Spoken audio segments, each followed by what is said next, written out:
From the St. Louis Public Radio newsroom, this is The Gateway. It's Monday, September 16th. I'm Abby Larico. The co-founder and CEO of the company that makes ChatGPT says his formative years in St. Louis had a direct impact on his effort to develop artificial intelligence. And I was like, wow, I can make these computers do anything. And then while that was going on, I had been reading sci-fi, watching sci-fi, super excited about artificial intelligence. A conversation with Sam Altman of OpenAI coming up after this news on The Gateway. Illinois' ban on semi-automatic firearms is on trial today at a federal district court in East St. Louis. Mawa Iqbal reports. Gun rights advocates are arguing that banning guns like the AR-15 violates people's Second Amendment right to defend themselves. Since January of 2023, when the law took effect, advocates have filed a flurry of lawsuits in both state and federal courts. They've tried getting a judge to order a temporary halting of the ban, but have so far been largely unsuccessful. Today will be the first actual trial over whether the law should be permanently overturned because it violates the Constitution. Attorney David Segal is representing the plaintiffs. He says recent landmark decisions from the U.S. Supreme Court upholding gun ownership gives him hope. The trial will last through Friday. I'm Mawa Iqbal. Missouri Senator Josh Hawley rallied against Amendment 3 at an event this weekend, falsely connecting the ballot question on abortion access to gender-affirming care for young people. Hawley addressed the Cultural Impact Conference, hosted by First Baptist Church in Ozark, days after the Missouri Supreme Court ruled a question on whether the right to an abortion will be added to the state constitution will be on the November ballot.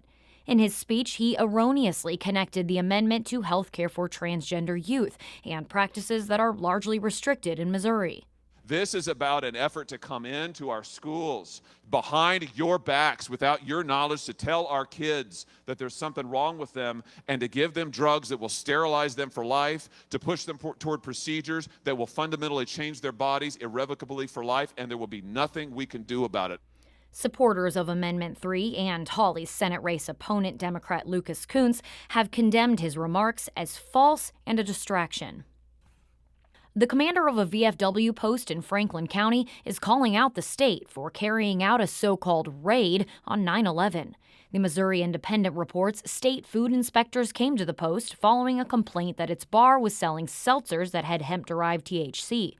THC can be found in marijuana sold in dispensaries. The news comes as Governor Mike Parson has been cracking down on hemp products in Missouri. Parson issued an executive order in August to ban hemp edibles because he says the packaging is deceptively aimed toward children. The Department of Health and Senior Services began its enforcement of the ban on September 1st. Mercy, one of the largest health systems in Missouri, warns it will drop Anthem insurance from its network unless the two can agree on how much it reimburses hospitals for care. St. Louis Public Radio's Sarah Fenton reports officials from the healthcare system say a deal must be reached by the end of the year. The contract determines how much the insurer pays for surgeries, checkups, and other services. Anthem officials claim Mercy is asking the company to pay too much. Mercy officials say Anthem's putting too many administrative barriers in its contract, such as requiring providers to obtain insurer approval before some procedures. Mercy's Senior Vice President Dave Thompson says that's preventing the health system from treating patients effectively. No health insurer should make healthcare harder, and we have just continued to see more and more administrative burden placed on our patients, placed on our caregiver providers. Anthem officials say the rates Mercy wants are so high they would raise prices for the insurer's customers. I'm Sarah Fenton, St. Louis Public Radio. According to new U.S. Census data, the Hispanic and foreign-born populations in the St. Louis region have jumped over the last year. Business leaders say St. Louis is attracting more Hispanics and Latinos because of its low cost of living and tight-knit family environment. St. Louis Public Radio's Andrea Henderson reports. Over the past few years, there's been a collective effort to bring more Latinos and Hispanics to the St. Louis region. There are now almost 14,000 more in the area since last year. Suzanne Sierra is the assistant director for the St. Louis Mosaic Project. She helped start the organization's Para Ti campaign. It encourages more Hispanics or Latinos to move in the area instead of living in heavily populated Latin communities. She says many are surprised by the number of cultural organizations in the area. People stay day when they find community. And that starts with, where are the people that look and sound like me? Sierra is optimistic about the population growth, but she says leaders have to work to retain them. I'm Andrea Henderson, St. Louis Public Radio. Hispanic Heritage Month began Sunday. It goes through October 15th. St. Louis is vying for a $160 million grant that regional leaders and academics hope will turbocharge the local neuroscience sector. St. Louis Public Radio's Eric Schmid reports Neuro 360 would develop a pathway for neuroscience research to become new products, treatments, or technology. The application, led by Washington University and BioSTL, is for the National Science Foundation's Regional Innovation Engines. It aims to build upon the region's existing prowess in neuroscience research that can form the basis for new applications, companies, or technology that can then spur economic growth. Eric Luthart is chief of WashU's Division of Neurotechnology and one of Neuro 360's principal investigators. This understanding of the nervous system has kind of broad-scale ability to impact people's lives, and it should translate to that. It should become real and tangible, whether it be a product, a drug, or a change in policy or a new way of teaching children. Luthart says he can think of dozens of examples of WashU research that are prime for commercialization. I'm Eric Schmid, St. Louis Public Radio.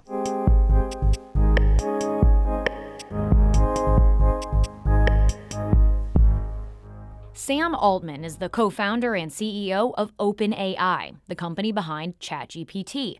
He's also a St. Louis native. Altman was back in his hometown Friday, the day after the launch of the newest model of ChatGPT. He started his day at his alma mater, John Burroughs School in Ladue, talking to students and teachers. Later, he sat down to talk with St. Louis on the Air host Elaine Cha. Was there an interaction with a student or something that they asked you that stood out? We launched O1, this new model, and it's a huge step forward. It's much, much smarter and better at reasoning than anything we've had before. And one of the students came up to me and said, I stayed up last night playing around with it, and it's too smart. Like, what does this mean? What am I supposed to do with my life now? Okay. What am I supposed to focus on? What should I go study in college? Right. That stood out. Mm-hmm. How did it make you feel to hear that kind of question? Like, what did you say? The first reactions to AI are always interesting. When we launched ChatGPT, the world had a sort of collective freak out for a little while. And then people got over it and said, well, this is just part of life now. And why is it not faster? Why is it not better? Why is it not smarter? And that's something I love about just the human spirit of wanting more and more. But it was interesting to watch through the student's eyes, because I've been watching this technology develop for a couple of years and so excited to share it with the world. But to get to see him grapple with it for the first time and be so excited, that was very fun. But what we talked about is how this is just a new tool that people will use to do more than they could before. The human capability will vastly increase when you can use this to accomplish way more than you could without it. But that's really the story of technology and human progress more broadly. We keep building better tools. We keep building more and more. Our ability keeps increasing. And I think he left the conversation sort of reassured and excited. You grew up here in St. Louis, and you did go to school at Burroughs, but you have lived elsewhere now, Sam, for about 20 years. What are some of your fondest memories about what it was like to grow up here, whether that has to do with school or is outside it? I love St. Louis. I love growing up here. I'm always very happy to come back. As soon as you said that, the first memory that came to mind was riding my bike around Forest Park. Mm-hmm. I used to do that a lot after school, with my dad when I was littler, and then alone and with friends as I got a little bit older. It's funny how much places and sort of physical space stick out in memory, but I could still, with my eyes shut, I think, tell you every turn on that bike trail. Yeah. And that was the first thing that came to mind as something I really loved. But there's a lot of stuff, like swimming at Shaw Park in the summers. I spent a lot of time in high school at Coffee Cartel. Very happy memories there. Sadly, it's gone now. But for a long time, every time I came back to St. Louis, I would go get my same mocha frap drink there, and it was so good. So a lot of stuff.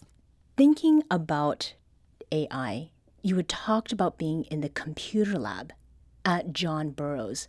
What was happening in that lab and in your mind that was the seed of what ChatGPT is now?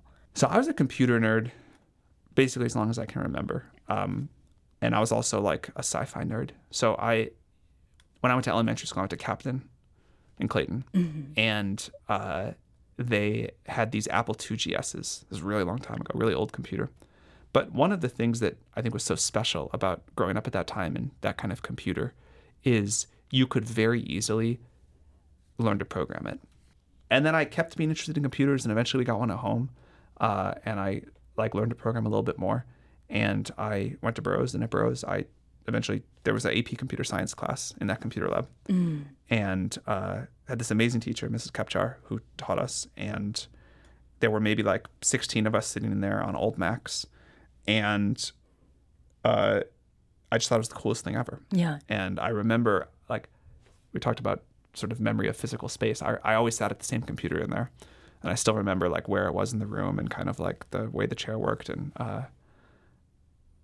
in fact, I finally had to change it because of a password compromise, but just as a degree of how much this whole thing imprinted on me. The random password that I was assigned for the Linux system we used in that class, I used as my password until 2 years ago for other stuff too. So it was this very formative thing. And I was wow, I can make these computers do whatever, do anything. And then while that was going on, I had been, reading sci-fi, watching sci-fi, super excited about artificial intelligence, and kind of dreamed that someday somebody was going to do it and it was going to be amazing. And I, of course, would have loved to play some small part in it, but it was sort of this, fantasy off in the distance that someone else was going to do. Mm-hmm. And then you ended up And then here we are. Yeah. Sam, you were saying that you really love talking about your St. Louis memories. Is there another one that you feel like people should know in order to understand better, who you are and how you've come to do what you do now? This is not a specific memory, but it's something that I really love, and I think you don't get quite the same in other places. That someone once said that St. Louis is the biggest small town in America. I'm sure other towns claim that too, but I certainly felt that growing up here. You'd go to Schnucks and you would see a bunch of people you knew, and you'd be on the streets and you'd see kids of your parents' friends, and there was there's something really lovely about just sort of feeling deeply part of a community. And I know it's a thing that people say. I assume they say this if you live in St. Louis too, but if you're outside of St. Louis, the thing they say is when people ask where you went to school, they meant where you went to high school. And there's something about this community where people are here for many generations, and family members of people, and there's sort of a real sense of roots in a community that's small enough that you can sort of run into people a lot. Mm-hmm. And I think I didn't realize how special that was growing up, because I assumed that was just what the world is like. And it's certainly not like that anywhere else I've been. I think that's just a very cool thing. So Sam, has that in any way informed how you have approached the development of ChatGPT, which started with the co-founding of OpenAI? I'm sure it has in all sorts of deep ways that I don't fully appreciate. Someone gave me a shirt that says you can take the kid out of the Midwest, but you can't take the Midwest out of the kid. Mm-hmm. And I feel that more and more as I get older. And I think there's something very different about growing up here than what it would have been like if I had grown up in the Bay Area or New York or something like that. And I'm really grateful for it. That was St. Louis native and CEO of OpenAI, Sam Altman. He spoke with St. Louis On the Air host Elaine Cha. You can hear their full conversation at stlpr.org. The Gateway is a production of St. Louis Public Radio, a listener-supported service of the University of Missouri-St. Louis. Music by Ryan McNeely of Adult Fur. I'm Abby Larico, and from the St. Louis Public Radio newsroom, this has been The Gateway.